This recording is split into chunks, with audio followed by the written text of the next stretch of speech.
So I almost didn't record. I almost went and laid down. Day 2 of this, a ton has come up. I had so much to say. And the really crazy thing is I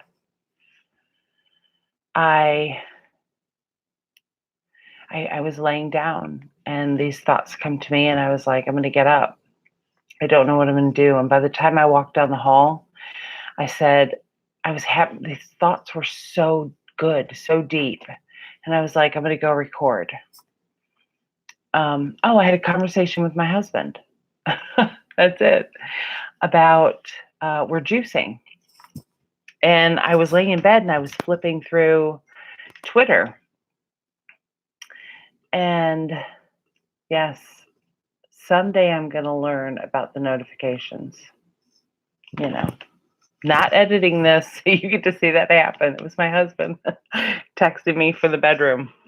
That works. So we had this conversation about juicing. And I said, I'm looking at these recipes about vegans, and I was thinking about peanuts and the fact that peanuts are vegan. So that's a tricky way that I was coming up with a reason to not juice. So I go off on this conversation about how, when we're real hungry, like we'll have hummus and carrots, or I'll eat an apple. And the only difference is we're juicing one and we're eating the other. We're just getting the fiber out of the fruit. And so I thought, I'm going to go share this. I'm so excited. And I get in here and I was like, okay, I'm not going to try to look like a 47-year-old makeup artist when I'm not. Yesterday's makeup, no. I didn't even watch it. I just looked at the clip. I haven't watched this at all. So, without all the makeup, and then I looked at my backdrop, and I'm having these great thoughts, and they're coming. And like I've left the room 100 times in my head. I have gone from this great thought and then thinking to do this to 100 other things. So my message has changed since I did that. Because the point to it was just to sit down. The entire point at the end of the day is just sit down and do it. Commit. I committed to come every evening. Kind of not evening yet. But I committed nonetheless. I've lost the point to all those stories. Anyhow, no, I didn't. The point to it was we committed to juicing. Nobody said anything about eating raw vegan. We committed to juicing. So that's another uncomfortable place. The solution is to just make more juice. That's uncomfortable. That's what I'm doing. Is finding out what the most uncomfortable thing is I can do and do it. Because I know that hunger. I know that thought of hunger. So I kind of feel like I'm going to take a step back.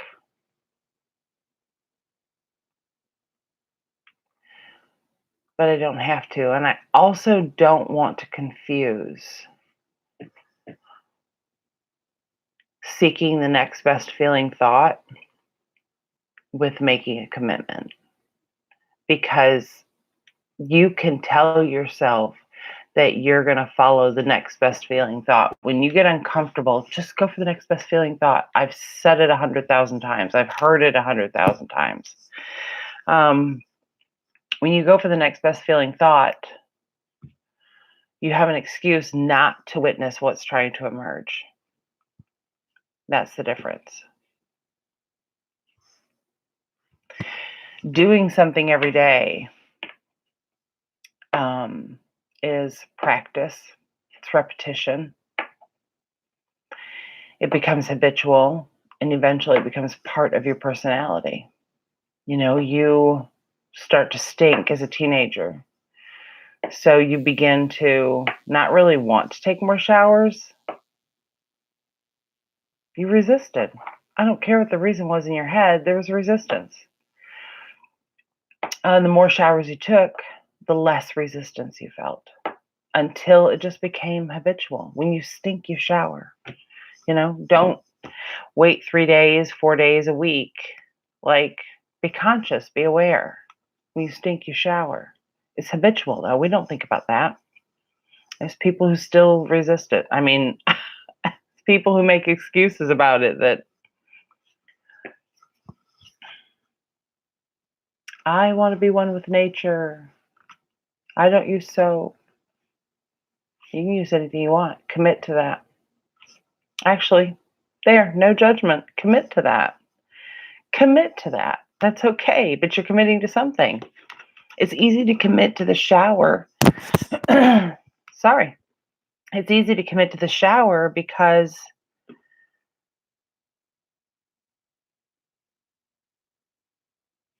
everybody does it. Everybody does it. And people will shame you if you don't. So it's kind of easy to commit to the shower. It's not easy to commit to going natural, to finding a way to go natural until it's not uncomfortable. Krista Pearson, owner of Nearly Soul, shared with me today that when she has a big story. I don't want to tell too much of it. I really don't. But I do want you to ask her story. Don't buy anything from her. Ask her about her story. I don't mean that. I don't mean that. Not to buy anything from her.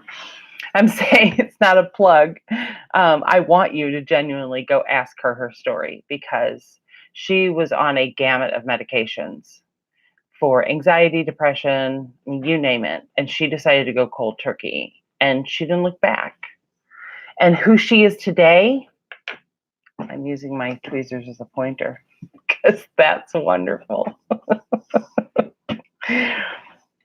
But today, she is my mastermind partner.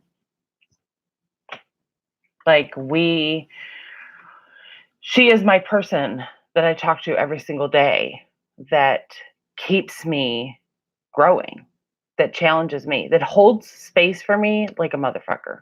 She holds space for me. She listens, and I wrote that down. I'm going to do it from memory. She listens to receive the information. She doesn't judge it before she's got it.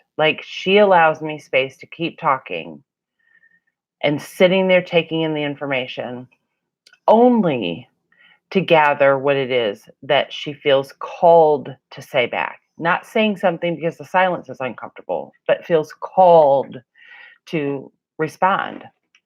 And it's so intense that she does it.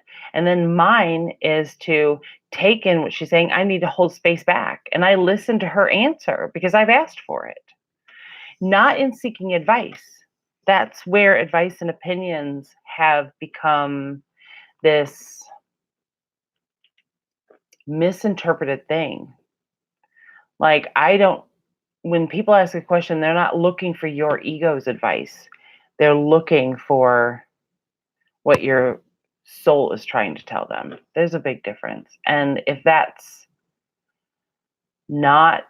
made you uncomfortable to hear, there's a lot more to come. Not from me. Not from me. Obviously, if that triggered you, I'm not your person, and I'm okay with that. This isn't your story to hear. If it triggered you and you're willing to be uncomfortable and you're willing to sit here and keep listening, then yeah. If you already understand what I'm saying, I love you. share them and tell me your story. That's what I would like. I would love to know I'd love to know your aha moments too. That's just a really, really amazing way of realizing that I'm probably happier than I've ever been because I don't need your approval. But I would love to hear your story.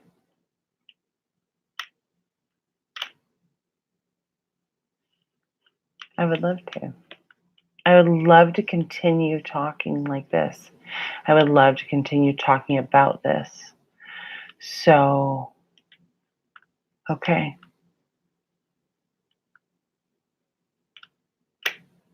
You realize that no one has watched live yet, and I love that. It doesn't matter.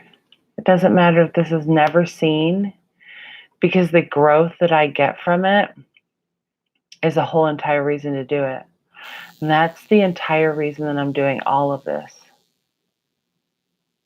That's the whole reason I'm doing the whole thing.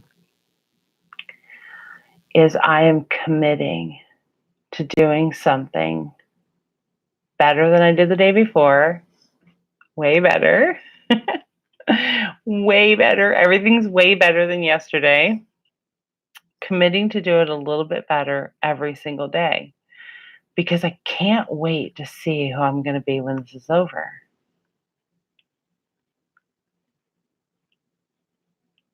That is probably the most exciting feeling in the world. I told Krista in our conversation today that it's an addiction.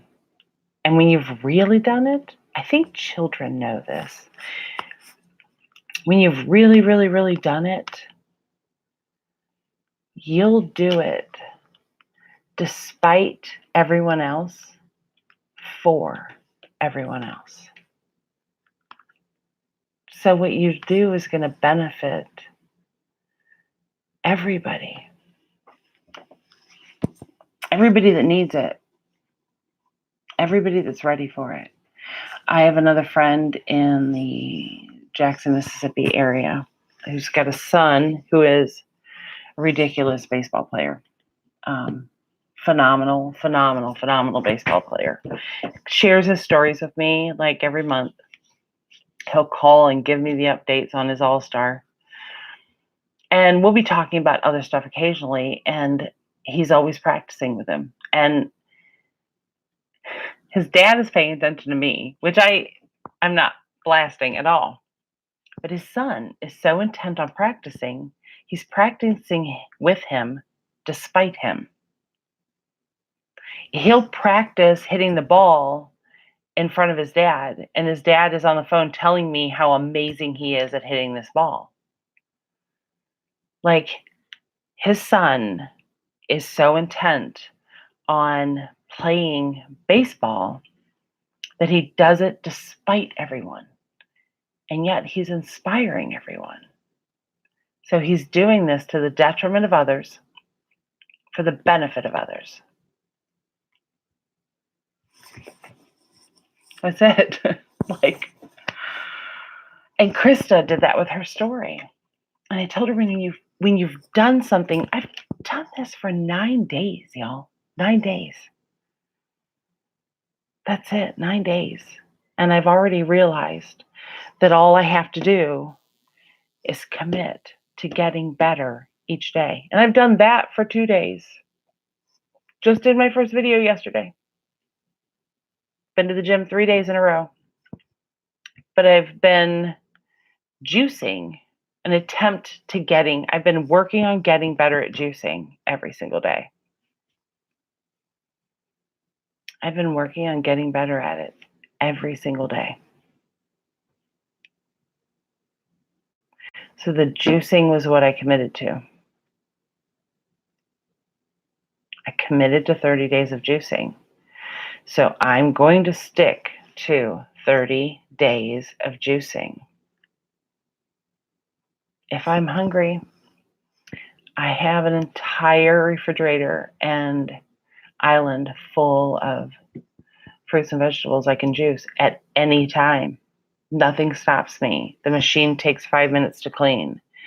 I can get so good at juicing. I want to be so good at juicing that it's no longer uncomfortable. That it's no longer uncomfortable. If you've committed to something that strongly, I want to know about it. If you think about it, Michael Jordan committed to basketball like that as a kid. My friend's son is going to be a Major League Baseball player. He's committed to getting better at one thing every day. And everything else that this child needs is met. He made the commitment. And somehow everything else in his environment is nurturing the ability for him to do this. It's supporting him. That means his parents, their lives have to fall in line with the ability to support him. And they go to every game. His dad is his coach. And he's the one who started playing baseball. His dad was not a coach. He started playing baseball. And his dad saw his commitment. And he was affected by that. And everything in this child's life is affected by his single commitment to getting better at playing baseball every single day. That's the kind of commitment that changes lives.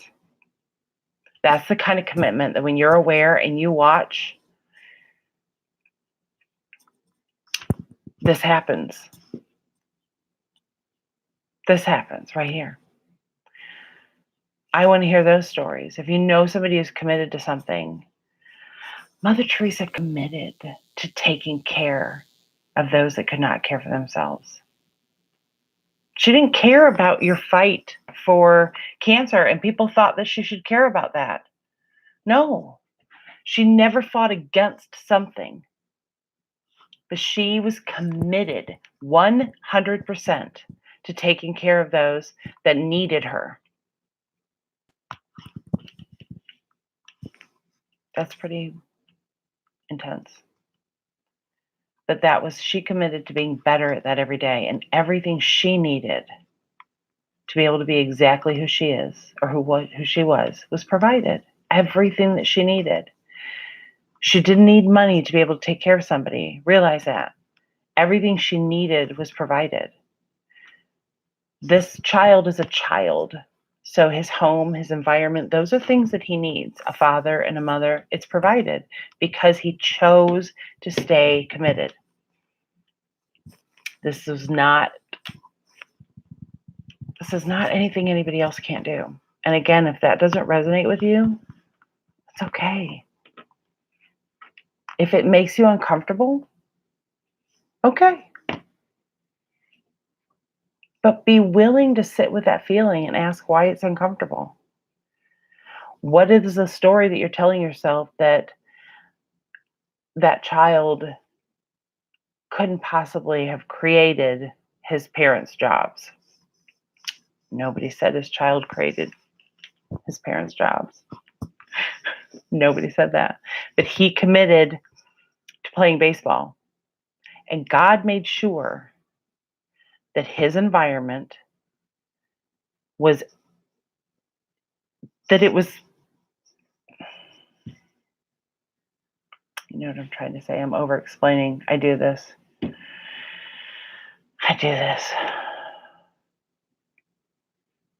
You get it. I don't need to concern myself with giving people reasons to disagree. And that was uncomfortable to say. That was really uncomfortable to stop myself.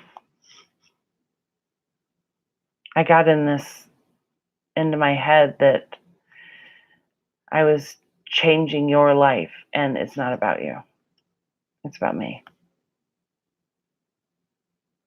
I was just so eager to share everything that I learned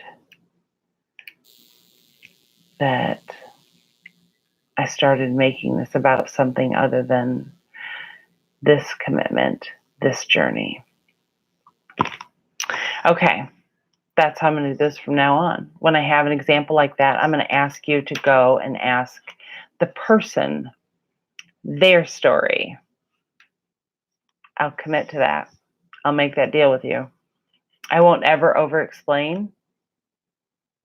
I won't ever tell so much of someone else's story that my own ego and interpretation gets involved. Okay? So, Paul Parrish, Madison, Mississippi. His son's name is Christian. Go ask Christian his story. Ask him why he's so committed to baseball. Talk to his dad. It's not my story to share, but I think it's a story you should hear. And that felt really good. That felt really good. I'm so in love with getting this wrong. That's another Kyle Cease. Go ask Kyle Cease his story. Go ask him his story. It's incredible. It's absolutely incredible. And it's helped change my life. Lana Schlafer's got a great story.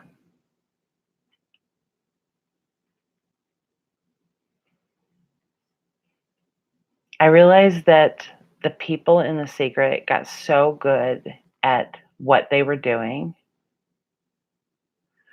that was the life they were living. Like they were in that because they not perfected. I'm eliminating that word. They committed to doing something really well. John Assaraf is incredible at vision boards, incredible at it. Go ask his story. He's amazing. Lisa Nichols.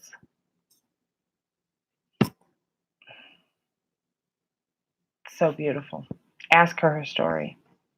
I mean, it's breathtaking. It's beautiful. You name it. Think about it. No matter what you've got. I mean, my laptop is sitting on top of a Rubbermaid file keeper. I have a sheet hanging behind me. I have a $30 microphone setup.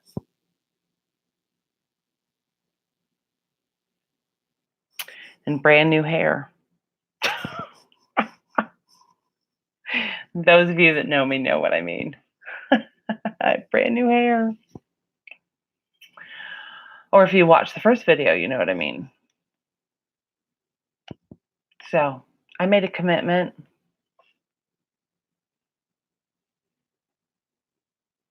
At the end of last year, only to use baking soda and vinegar on my hair.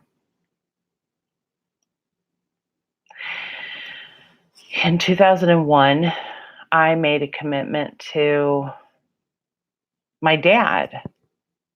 He said that I can come down to Jackson, Mississippi. He was in Brandon, Mississippi, and I can live with him for 30 days. Or 90 days, but I have to find an apartment. I got a job right away, February 14th of 2001. I started working on the border. And I knew in the back of my mind I needed to apartment hunt, but I wanted to get to know people. And it was uncomfortable for me to ask. I didn't need to. It was uncomfortable. I didn't know where to look. So I knew I had to do it. And I really kind of wasn't very worried about it. I was actually enjoying living with my dad. Truly. We didn't do much together at all. We would watch TV a couple of times. When he'd go out, he'd take me, and we started going karaoke. And I really enjoyed that. So I wasn't thinking about it, but I knew it was something I had to do. And I think I was just really focused on what was happening in that moment, because one of my dad's friends called and said, we're moving out of our place and it's only $400 a month. Would this be good for your daughter? It was $400 a month. It was in walking distance of my job, like 5-minute walking distance around the corner. Super safe neighborhood. $400 a month. Backyard, 2-story townhouse. Yes, it's perfect. And it was my dad's friend's place. And the landlord was 90, lived next door. Her and her husband were deaf. Yes, it's perfect. Thank you. So I still owe my dad for the truck. I have some money saved up. I think I had enough to pay the first month's rent, but I couldn't move in. But this happened at the 60-day mark. And I made a commitment to be out of my dad's house in 90 days. And I spent every day in that house, cleaning it, top to bottom, because I kind of had to. But that's not an important part of the story. I shampooed every ounce of carpet in that house for days, which is probably why I don't like carpet. I have concrete floors. I painted every wall with $5 Oops paint from Home Depot. And I worked. And I lost 40 pounds. I made more money that month in my first month of waiting tables in forever. No, I didn't. Yeah, I did. I bartended before that. But I made a killing. I made twice of what I typically make. And I didn't work anywhere near as much, but I didn't think about anything else. I focused on getting that house clean, and I spent the entire 30 days going over everything, working, coming home, falling asleep, work, coming home, fall asleep. And I did it, and I committed to it. And who I was at the end of that was amazing. I was way healthier. I had way more money. Everything was incredible. And I didn't realize that that's what I was doing. And if I had been aware enough, that would have been exciting enough for me to have committed to something else, because I had so much freedom in that moment. That's what gets me. Like, on paper, outside of us, unemployed, not looking for work, have to move out July 31st, don't know where we're going, and I feel more safe and more free than I've ever felt in my entire life, because I'm spending 30 days committing to something. I'm committing my life to it, and everything is working out. Everything's working out.